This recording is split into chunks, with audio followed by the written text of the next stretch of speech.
perbaiki dirimu mulai dari sholat. Satu, alladzina hum fi salatihim khashi'un. Syarat pertama, kalau ingin mendapatkan surga Firdaus tadi dan kebahagiaannya diturunkan ke bumi, dibawa sampai mati, masuk ke alam kubur lebih bahagia lagi, maka amalan pertama untuk melatih menguatkan iman itu, coba berlatih untuk menunaikan sholat dengan khusyuk. Kalau Anda kerjakan benar sholat ini, maka apa yang Anda dapatkan? Teman-teman ingat betul, saya mau tanya sebentar.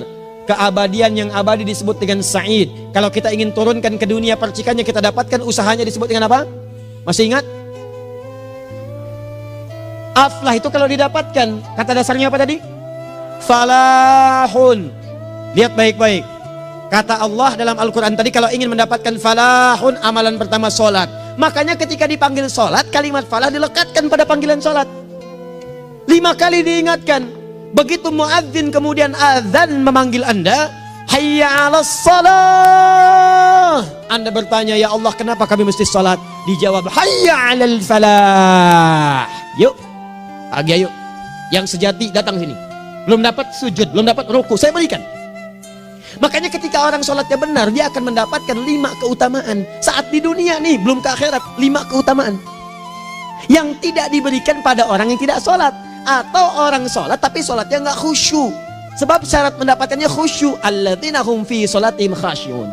Bukan alladzina hum fi sholatihim saja, tapi ada kalimat khasyi'un. Artinya yang tidak khusyuk saja nggak akan dapat, apalagi yang nggak sholat.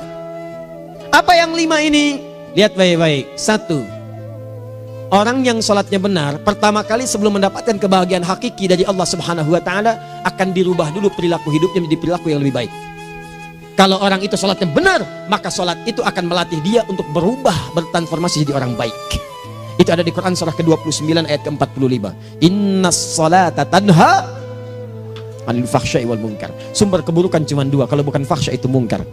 Maaf, pornografi, porno aksi, LGBT, kata-kata jorok, kotor itu fahsya. Di orang sholat kata Allah, mustahil berkata-kata kotor. Orang sholat tidak akan pernah mencela. Orang sholat tidak punya kata-kata jorok. Jadi kalau ada sekarang orang yang sholat senang mencela orang lain, itu berarti ada masalah dalam sholatnya. Dan dia belum dijamin sebagai ahli surga terbaik. Dan hidupnya nggak bahagia. Nggak bahagia. Aneh nih. Sholat tapi senang celah orang. Aneh. Aneh. Yang paling bahaya adalah menikmati celahannya. Itu yang paling aneh. Anda ngaji. Anda ikut taklim. Taklimnya sesuai Quran, taklimnya petunjuk sunnah. Anda sholat, Anda puasa, tapi Anda masih senang mencela orang lain dan menikmati celahan itu. Kalau nggak mencela, kayaknya nggak komplit kehidupan. Maka ada yang salah dengan ibadah Anda. Ada yang keliru. Karena mustahil taat bertemu dengan maksiat, itu mustahil. Mungkar, keburukan yang diingkari oleh hati, sumbernya nafsu perut dengan akal. Bohong, mencuri, menipu, membunuh, merampok, membegal, mabuk dan sebagainya. Itu namanya mungkar. Orang sholat gak mungkin mengerjakan mungkar. Jadi kalau sholat kita benar, cukuplah Anda sholat, maka Anda akan jadi orang baik. Makanya kata Nabi, Anda punya anak dari kecil ajarin sholat.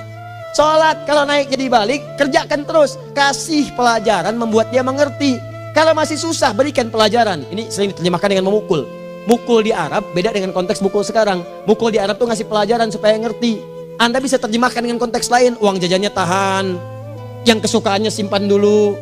Bisa dengan konteks kekinian, tapi poinnya, kenapa anak Anda dari kecil ajarin sholat, sampai kenalkan dengan masjid, ajari 3 tahun bawa ke masjid, kenalkan dengan masjid, gak ada masalah lari-lari itu sebelum waktu sholat. Kenalkan dulu. Dulu orang-orang tuh begitu, sebelum waktunya dikenalkan, jalan, begitu lari, biarin dulu.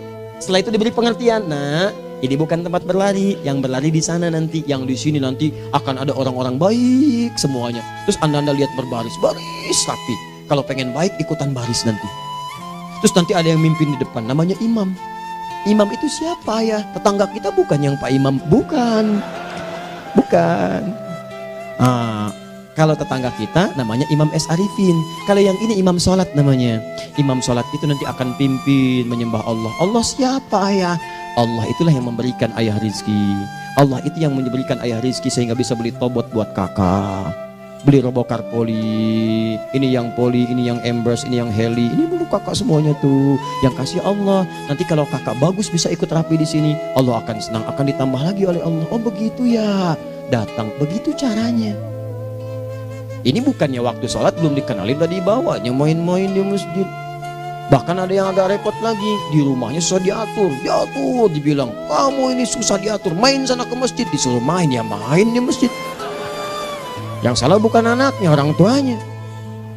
Apa rahasianya anak itu disuruh ke masjid, suruh sholat? Rahasianya begitu anak itu sholat dengan baik, maka dia akan tumbuh jadi anak baik di kemudian hari. Itu maksudnya. Nah, sekarang saya agak bingung ini, pendidikan TK sekarang salah sih enggak, cuma saya agak bingung mikirnya. Ini anak belum diajarin sholat, udah diajarin manasik. Itu bagaimana cara berpikirnya Ferguson? Agak repot saya mikirnya tuh. Ya, walaupun salah sih enggak, cuma saya bingung gitu. Kenapa nggak dikerjakan tahap yang pertama dulu? Tangga itu kan berurutan, nggak bisa Anda lompat langsung ke 5. Kan 1, 2 belum terlewati. Jelas ya? Nah, ini gambarannya. Sholat nih. 1 pasti baik. Jadi kalau sekarang sholat, lisan belum baik, mata belum baik, sampai ke kaki, berarti ada yang salah sholatnya tuh. Ada yang nggak tepat. Tangan sembarangan, snack orang ngambil. Awas. Tuh sendal orang, mau wudhu nggak ada sendal, pakai sendal orang. Udah bilang belum? Kehujanan pakai payung orang. Udah bilang belum? Ya kan gampang Ustaz. Ini kan juga mungkin diikhlaskan karena Allah. Ya ikhlas, cuman pakainya belum minjam. Bagaimana kalau sedang pegang payung itu keluar, Anda meninggal? Nah, coba mikirin ke situ. Coba ke kantor. Kalau didorong proyek yang nggak jelas, minta tanda tangan, pikirin dulu bagaimana kalau meninggal. Kemarin saya sama teman-teman artis saya katakan begini, Anda ya, kalau Anda mengaji dengan saya, jangan pernah menerima peran maksiat. Walaupun itu sekedar adegan, tapi itu maksiat. Kalau bayangkan ketika Anda memerankan itu, Anda diwafatkan oleh Allah Subhanahu Wa Taala. Maka demi Allah saya katakan tidak ada faedahnya Anda ngaji sekarang, ngaji besok. Ketika Anda menerima peran itu, Anda wafat dalam keadaan bermaksiat di hadapan Allah Subhanahu Wa Taala. Maka saya pun katakan pada Anda, ayo belajar yang betul. Pahami, bangun sholat, belajar, dalami seperti orang tua kita dulu. Tinggalkan nyontek, budaya yang gak jelas. Rasakan ketika nyontek Anda wafat. Apa yang Anda dapatkan?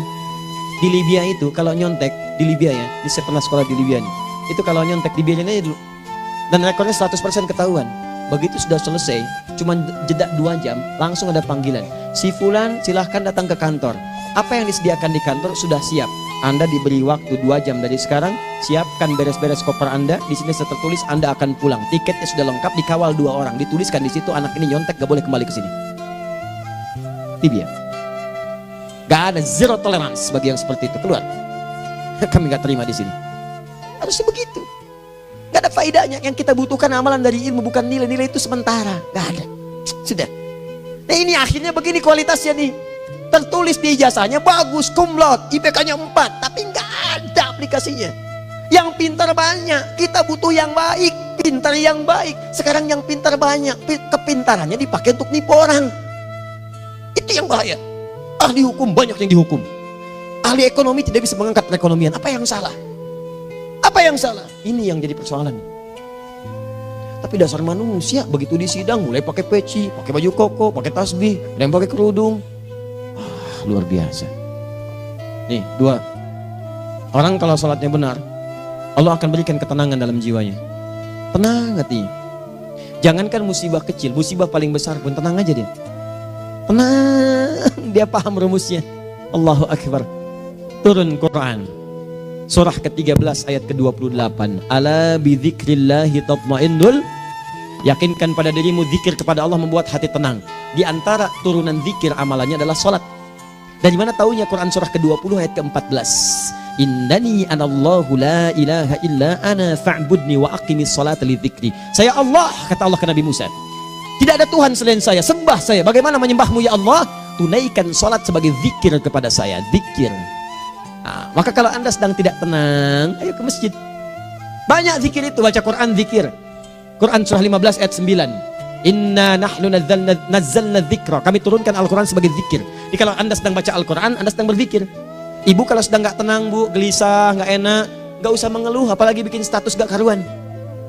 Ibu wudhu, ambil mushaf baca. Begitu sedang baca ada ketenangan dalam jiwa. Berdoa, zikir. Kalau sedang gak tenang besok ada proyek, doa dulu. Doa itu memberikan ketenangan. Makanya doa disebut dengan zikir. Quran surah ke-7 ayat 205. Wadhkur rabbaka fi nafsika tadarruan wa khifatan wa dunal jahri minal qaul. Ayo berzikir, minta kepada Allah dengan segenap jiwa, memohon dengan penuh ketawaduan. Nanti ketenangan diberikan. Menghafal Quran, baca itu zikir. Quran surah ke-54 ayat 17, 22, 32, 40. Walaqad yassarnal Qur'ana lidzikri fahal mim mudzakir. Menyebut nama Allah, Al-Asmaul Husna itu zikir. Sedang ada persoalan, ya Allah, ya Allah, ya Allah, ya Rahman, ya Rahim, ya Malik, ya Qudus, ya Allah, ya Allah, ya Allah, ya Allah. Zikir. Dalilnya Quran surah kedua ayat 152. Fadhkuruni azkurkum. Sebut namaku, zikir. Apapun akan mengingatmu. Gimana menyebutnya? Ditafsir di Quran surah 17. Ayat keberapa? 110. Qulidullah awid rahman ayyamma tad'u falahul asmaul husna. Sebut nama Allah. Itu menentramkan pada jiwa. Sedangkan sholat gabungan dari semua zikir tadi. Bukankah dalam sholat Anda baca Al-Quran? Bukankah dalam sholat Anda menghafal Al-Quran? Bukankah dalam sholat Anda berdoa? Bukankah dalam sholat Anda istighfar? Anda mohon digabungkan semua itu. Amalan sholat menggabungkan semua jenis zikir. Masa Anda nggak tenang juga? Makanya sholat, jangankan sholat ya, tempat sholat itu yang menenangkan. Tempat sholat, tempat paling tenang di muka bumi. Kalau nggak percaya silahkan ya, Anda sebelum masuk ke Istiqomah ini, begitu Anda masuk kan perasaannya beda kan? Lain. Silahkan cek, kalau cari ketenangan datang ke masjid. Masuk, wudhu masuk, sholat 2 rakaat, tenang. Dekat kipas angin, saking tenangnya, plak, ngantuk tidur. Beneran, enak. Makanya saat Ramadan kalau orang pengen cari ketenangan, lihat di perusahaan-perusahaan penuh tuh musola, pada tidur. Ya, mengamalkan hadis palsu. Ya, dia musoim ibadah, tidurnya orang puasa ibadah, hadis palsu. Nah, itu teman-teman. Itu gambarannya tiga. Orang yang salatnya khusyuk benar, itu dijamin langsung oleh Allah Subhanahu wa Ta'ala akan dimudahkan semua urusan hidupnya termasuk rezekinya. Ini yang saya katakan. Jadi saya katakan tadi, di akhirat ini, di surga, rezeki tinggal ngambil. Anda kalau benar sholatnya, itu langsung dijanjikan oleh Allah. Rezeki itu nggak perlu Anda banyak pikirkan. Ikhtiar sedikit, datang. Bahkan dari sisi yang tidak Anda duga. Apa dalilnya? Quran surah ke-65 ayat 2 dan 3. Ditafsir di Al-Baqarah ayat 2 dan 3. Wa may yattaqillaha yaj'al lahu makhraja. Ada orang yang meningkatkan takwanya kepada Allah, kami mudahkan urusan hidupnya. Setiap persoalannya diberikan jalan keluar, mudah. Solusi. Setiap ada problematika, ada solusi. Wa yarzuqhu min haitsu la yahtasib. Dan kalau dia ingin mendapatkan rezeki, bahkan kami kirimkan dari sisi yang tidak dia duga. Orang lain capek, ini datang lagi, tawaran proyek datang lagi. Utsman tuh Masya Allah, kayanya banyak. Tapi yang paling dirindukan bukan saat mendapatkan peningkatan omsetnya, yaitu saat dia mendapatkan waktu khusus dengan Allah untuk sholat. Malam hari, sampai-sampainya sempat sholat tahajud sampai khatam Al-Quran. Abdurrahman bin Auf demikian, Tamim Ad-Dari demikian. Sholat karena tahu sholat itu meningkatkan rizki. Karena tahu kuncinya ada di situ, Allah yang punya rizki. Disebut dengan Razak, pemilik rizki. Maka saya harus punya hubungan dekat dengan Allah. Kalau sudah punya hubungan dekat, mau apa aja gampang. Belum minta, udah diperhatikan. Silahkan cek, Anda punya hubungan baik dengan bos Anda di kantor. Ya, sebelum Anda minta, beliau udah pikirin tuh. Telepon bendahara. Dia udah ngambil belum gajinya? Belum Pak, tambahkan bonus sekian. Kenapa? Karena dia mengawasi Anda. Allah maha tahu dibandingkan dengan bos Anda. Mendekat kepada Allah, semua diperhatikan oleh Allah. Siapa orang takwa itu? Kalimat takwa pertama di Al-Quran Al-Baqarah ayat 2, amalannya ayat 3. Dzalikal kitabu la raiba fihi hudal lil. Siapa mutakin itu? Ayat 3-nya. Alladzina yu'minuna bil ghaib wa yuqimunas shalah. Di gampang, kalau pengen mudah hidupnya gampang. Biaya nggak mahal, tenaga nggak banyak, tingkatkan takwa nih. Jadi kalau hidup Anda masih susah, di kantor champion, di rumah tangga bermasalah terus, atau sebaliknya, maka boleh jadi kalau gelar Anda tinggi, harta Anda banyak, tapi selalu punya masalah. Bukan Anda kurang hebat, bukan Anda kurang kedudukan, bukan Anda kurang kaya, Anda kurang takwa. Dan yang paling dahsyat, mungkin sholat Anda belum berkualitas. 4. Orang yang sholatnya benar, khusyuk dia. Bahkan saat sholat itu kalau dia minta, maka seketika doanya akan dikabulkan. Tanpa diskusi, langsung seketika. Contoh, Quran surah ketiga ayat 38 sampai 39. Demi Allah saya katakan, Nabi Zakaria punya masalah, masalahnya pelik. Sudah berumah tangga, istrinya divonis monopos, maaf bahkan mandul. Gak mungkin punya keturunan. Maka apa yang beliau kerjakan? Secara singkat beliau sholat. Begitu sholat minta kepada Allah. Hunalika da'a Zakaria rabbah. Di mihrab itu beliau bermohon kepada Allah. Bermohonnya sambil sholat. Qala rabbi habli min ladunka dzurriyyatan thayyibah innaka sami'ud du'a. Ya Allah, mereka katakan saya nggak mungkin punya keturunan. Sekarang saya ingin katakan, ya Allah, saya hanya minta darimu saja, saya nggak akan dengarkan mereka. Ya Allah, mohon Engkau maha mendengar, ya Allah. Maha mendengar doa saya. Kalau kepada yang maha mendengar aja nggak mengabulkan, kepada siapa lagi saya mesti minta? Apa yang terjadi? Fanadatul malaikat wa huwa qa'imun yusolli fil mihrab. turun malaikat mengabarkan, sedangkan beliau masih sholat, belum selesai dalam sholatnya. Sholat khusyuk itu belum selesai sholat aja dikabulkan, doa sudah turun. Sholatnya belum selesai, doa sudah dikabulkan. Annallaha yubashshiruka bi Yahya. Allah kasih kabar gembira, doa kamu didengar, dikabulkan, kamu akan punya anak, namanya langsung dari Allah Yahya, artinya hidup yang mustahil menurut manusia. Lahir seorang dari rahim perempuan yang menepus dan mandul, bayi yang hidup, kata Allah nggak ada yang mustahil bagiku, jadi dan jadi dia. Berita baiknya, Nabi Zakaria sholat dikabulkan. Umat Nabi Muhammad sebelum sholat sudah ditunggu oleh Allah, mau minta apa aku kabulkan sekarang. Hadisnya qudsi, saya bacakan. Hadatsana qala Rasulullah sallallahu alaihi wasallam, qala Allahu azza wa jalla, qasamtu shalah baini wa baina abdi. Kata Allah, saya bagi dua ya salat antara aku dengan hambaku. Wali abdi ma sa'ala. Kalau hambaku benar salatnya, aku berikan apapun yang dia minta sekarang. Idza qala al-abdu alhamdulillahi rabbil alamin. Bagian pertama, kalau hamba benar dibaca Al-Fatihahnya dari alhamdulillahi rabbil alamin, kalau Allah azza wa jalla dijawab oleh Allah, hamadani abdi, hambaku sedang memujiku. Wa idza qala ar-rahmanir rahim, jika hambaku berkata ar-rahmanir rahim, qala Allah azza wa jalla asna alayya abdi, hambaku sedang menyanjungku. Wa idza qala maliki yaumiddin, qala Allah azza wa jalla majjadani abdi, kalau hambaku mengatakan maliki yaumiddin, kata Allah hambaku sedang mengagungkanku. Perhatikan sekarang. Wa idza qala al-abdu iyyaka na'budu wa iyyaka nasta'in, jika hambaku berkata sekarang, ya Allah, kami sekarang ibadah, sholat menyembahmu, dan kami sekarang sedang punya masalah, kami hanya minta tolong kepadamu ya Rabb. Apa jawabannya? Beda dengan sebelumnya. Kata Allah, hadza baini wa baina abdi, inilah perjanjian antara aku dengan hambaku. Wali abdi, kalau hambaku benar khusyuk sholatnya sampai detik ini, baru sampai Al-Fatihah itu pun belum tuntas, baru sampai Al-Fatihah itu pun belum tuntas. Kalau benar bacaannya betul, sholatnya dari takbir sampai dengan selesainya, sampai ayat itu, iyyaka na'budu wa iyyaka nasta'in, kata Allah, masalah apapun yang dia minta sekarang aku akan kabulkan. Besok saya kasih rahasia yang di KBP, ada awal pembuka di awal sebelum Al-Fatihah yang kalau anda benar bacanya itu pengantar kepada pengabulan doa di Al-Fatihah. Apa itu? Besok. 5. Yang kelima ini yang paling diharapkan, dan ini penutup dalam kajian kita malam ini. Teman-teman sekalian, perhatikan baik-baik. Jika anda benar mengerjakannya, maka Allah akan jamin langsung anda akan mendapatkan kesuksesan dan kebahagiaan di semua aktivitas anda. Kalau jadi suami, suami yang sukses, rumah tangga yang bahagia. Kalau jadi pegawai, pegawai yang sukses, dan di kantor bahagia. Masih ingat? Kesuksesan yang menghadirkan kebahagiaan, konteksnya dunia disebut dengan falah, dipegang disebut dengan aflah. Dikembalikan lagi ke atas, ke surah ke-23 ayat 1 dan 2. Qad aflahal mu'minun. Apa amalannya?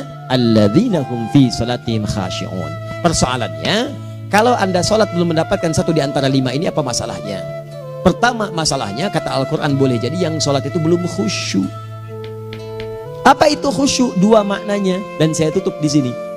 Apa yang 2 itu? 1, kebanyakan orang sholat masih membawa dunia dalam sholatnya. Makanya kalau pengen khusyuk, kata Allah, maka anda rasakan akan bertemu Allah. Rumusnya Quran surah kedua ayat 45 sampai 46. Rasakan secara singkat, mungkin itu sholat terakhir yang anda akan kerjakan dalam kehidupan. Mungkin di sholat itu anda wafat. Kata Allah, alladzina yadhunnuna annahum mulaqu rabbihim. Orang khusyuk itu sudah kelihatan dari sebelum sholat, dia sudah merasa persiapan menghadap Allah. Persiapan ke manusia aja, dia sudah siap-siap, mandi dulu, ganti pakaian, pakai parfum, macam-macam dan sebagainya, hanya memenuhi undangan manusia. Allah mengundang anda 5 kali dalam sehari. Ya maaf, mengabulkan doa anda, mencukupkan kebutuhan, menyembuhkan kalau sakit, disiapkan anda. Harusnya apa? Penampilan sempurna. Kata Quran, orang khusyuk itu kelihatan sebelum sholat, pakaiannya kelihatan. Quran surah 7 ayat 31, ya bani Adam khudhu zinatakum inda kulli masjid. Hai anak cucu Adam, kalau tiba panggilan dari masjid, kenakan pakaian terbaikmu. Di anak cucu Adam tuh kelihatan. Kalau orang khusyuk, begitu adzan kelihatan pakaiannya lain. Pakaiannya indah. Khudhu zinatakum, kenakan pakaian terbaikmu. Dipakai, bertemu Allah. Bertemu manusia aja pakaian bagus-bagus. Ini aneh ya, ada orang salah ibadah aja. Orang salah ibadah pakaiannya bagus-bagus. Lihat nih hari-hari tertentu, besok tuh orang mau ke tempat masing-masing tuh. Ada yang pakai jas, pakai dasi, pakai batik, pakai kebaya. Anaknya dibawa, dikuncir 2, bawa manisan macam-macam. Mau salah ibadah aja, tampilan bagus. Masa antum yang benar ibadahnya nggak bagus? Bedakan. Pakaian futsal, pakaian sholat ganti dengan yang sholat. Ini gimana pakaian sholat pakai pakaian futsal? Depannya gambar Messi, belakang Ronaldo. Repot. Malaikatnya juga bilang, kamu salah baju, harusnya Luka Modric.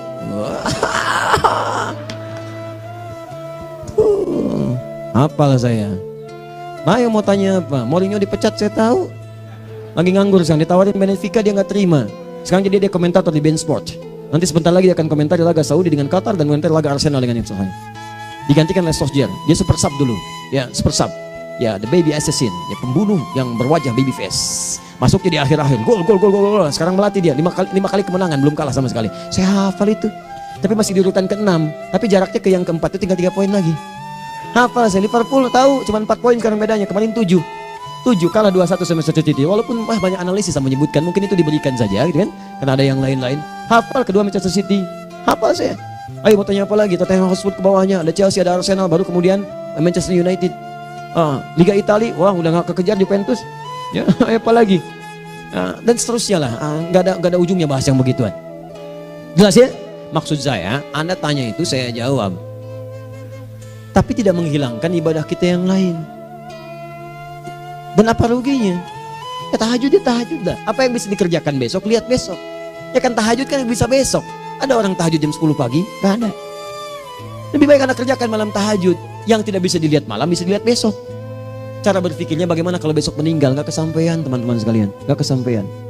Nah maka dari itu, Anda kalau mau ada panggilan sholat, siap-siap baju yang bagus. Itu sempurnakan. Anda panggilan orang mandi, panggilan Allah, buka Quran surah 5 ayat 6, sempurnakan wudu. Ya ayyuhalladzina amanu idza qumtum ila shalah faghsilu wujuhakum, wudu yang baik. Berpakaian yang rapi. Kenapa? Karena boleh jadi saat dipanggil Anda wafat saat itu. Maka wafat Anda dalam keadaan yang suci, dengan keadaan tobat, dengan pakaian terindah pada saat itu. Yang kedua, maaf, orang-orang kurang khusyuk itu saya tutup. Yang kedua itu karena kebanyakan orang sholat tidak paham, tidak mengerti apa yang dibaca dan dilakukan dalam sholatnya.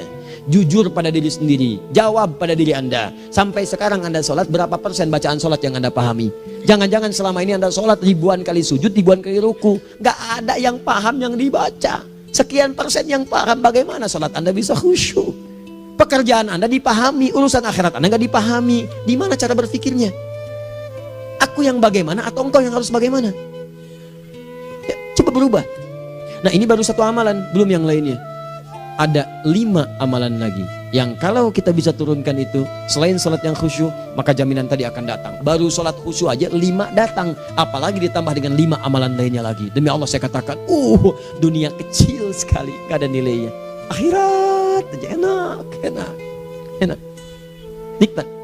Saya ketemu Ustaz Arifin beberapa waktu lalu, dan kita doakan semoga Allah berikan kesembuhan, kesehatan. Saya datang, biasa kita ada berdoa, duduk. Bang istirahat, bang butuh istirahat, umat udah nunggu. Dah gak usah mikir yang lain, karena beliau cerita masjid, cerita zikro, cerita mana. Ya insya Allah. Nitipin ini, nitipin itu dan seterusnya. Dan yang paling indah adalah, bang kita saling panggil weekend. Nikmat, gak ada yang senikmat ini.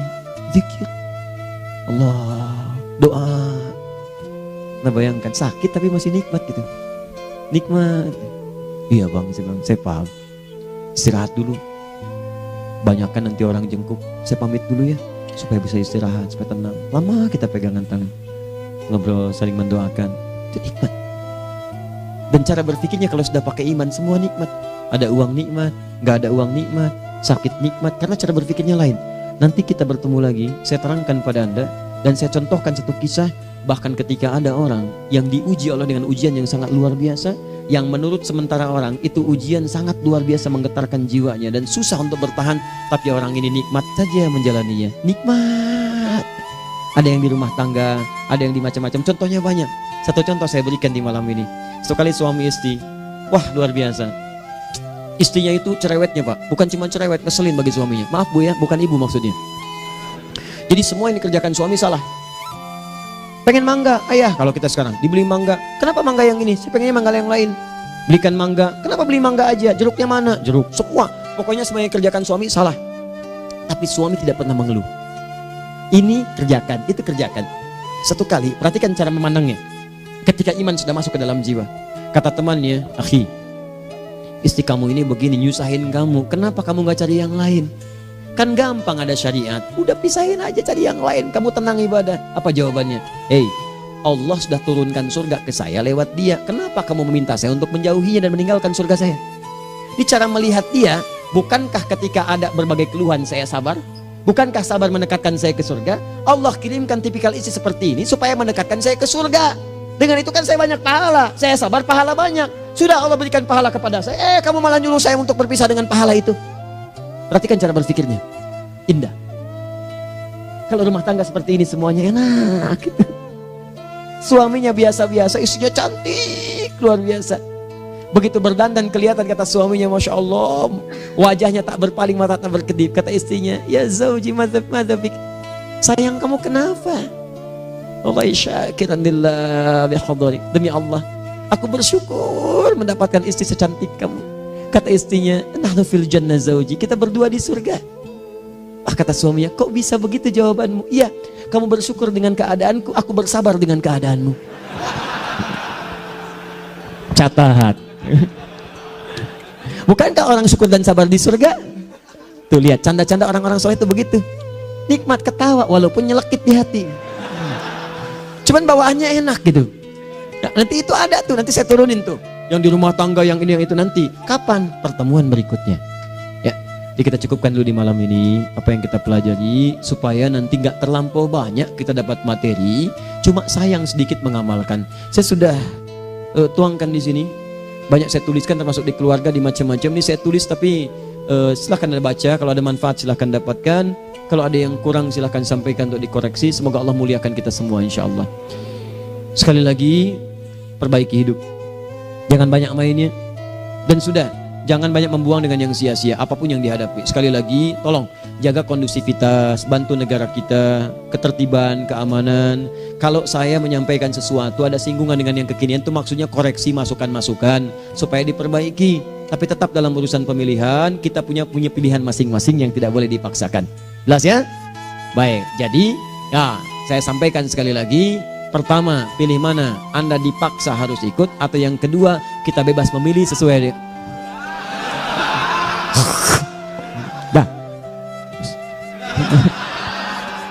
Sudah ya. Jadi kita akhiri, subhanakallahumma bihamdika asyhadu an la ilaha illa anta astaghfiruka wa atubu ilaik. Wa akhiru da'wan alhamdulillahirabbil alamin. Berjumpa besok sesi terakhir fikih ikhtilaf di Masjid Ar-Rahman Kota Baru Parahyangan. Assalamualaikum warahmatullahi wabarakatuh.